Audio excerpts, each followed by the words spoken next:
Hey, in this video we are going to learn how to log in to your admin account on FireKirin. First of all, make sure that you are connected to your internet. After that, open up your preferred web browser.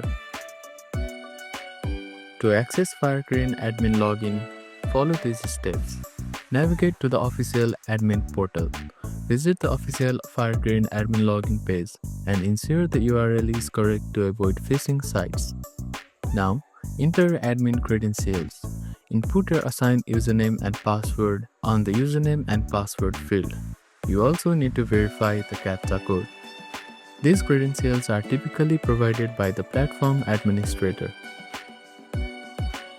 Upon successful login, you will be directed to the admin dashboard, where you can manage users, monitor game activities, and adjust settings.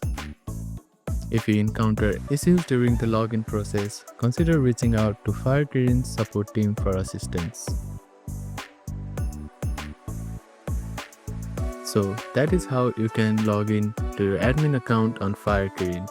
Thank you for watching this video. Please do not forget to like, share and subscribe to our channel and comment down if you have any queries.